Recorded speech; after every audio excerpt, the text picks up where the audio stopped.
Olá, turma do segundo ano, bom dia, sejam todos bem-vindos a mais uma aula de português. E a aula de português de hoje nós iremos falar um pouco sobre os termos essenciais da oração, que são o sujeito e o predicado. Os termos essenciais são o sujeito e o predicado, responsável pela estrutura básica da oração. A maioria das orações apresenta um sujeito e um predicado. Podem ocorrer orações sem sujeito, mas não sem predicado.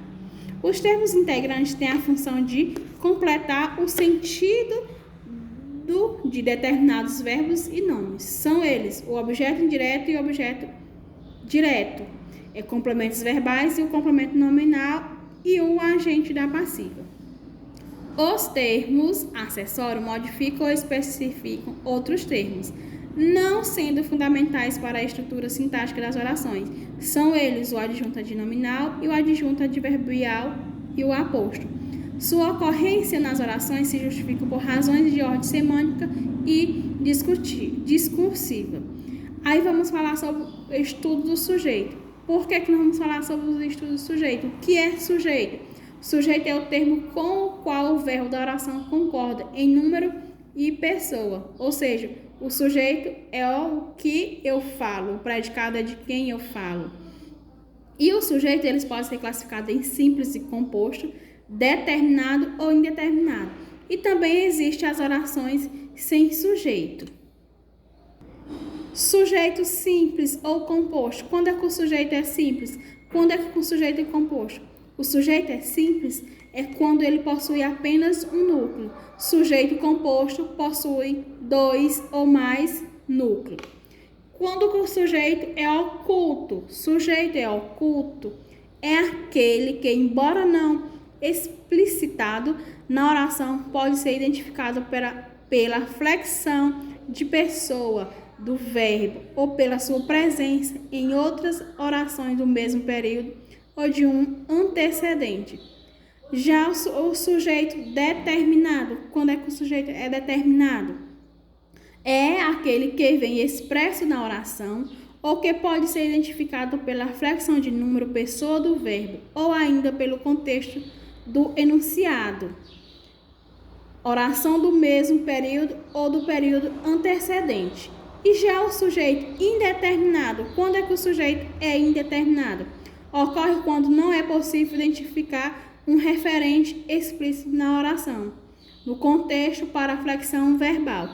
Então, nós vamos conseguir identificar o sujeito simples, o composto, e o sujeito oculto e o sujeito determinado.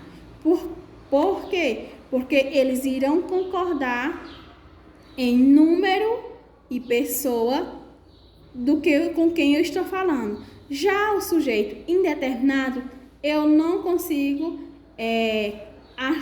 identificar, porque o referente, quem é o referente? A flexão verbal não pode ser identificada. Eu não vou saber se vai estar no singular, se vai estar no plural, por conta que não vai ter a flexão verbal. Não vai ter essa parte de simples e composto, singular e plural.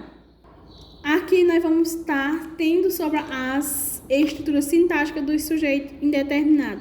Quando eu digo assim, precisa-se, come-se, aqui se está feliz. Eu digo, toda vez que precisa-se, necessita-se, quando você estiver, precisa-se, tem essa palavra, precisa. E essa partícula apassivadora aqui, vocês irão perceber que o sujeito é indeterminado. Porque alguém está precisando, só não consigo identificar quem está precisando daí. E as orações sem sujeito, quando é que ocorre? É aquela que apresenta um verbo impessoal. Também se diz nesses casos que o sujeito é inexistente. Então, quando o verbo estiver no impessoal, temos a oração sem sujeito. Tipo, no inverno anoitece mais cedo. O verbo está no impessoal. Anoitece, pronto, acabou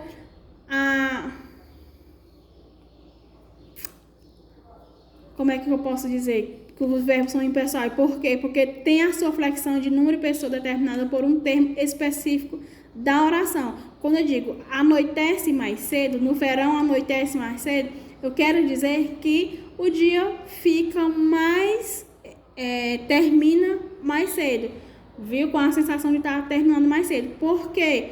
Porque a forma que eles são, tem as suas flexões, eles não têm essa questão de estar flexionando em primeira, segunda e terceira pessoa, do singular ou no plural. Tenham todos um bom dia e uma ótima atividade.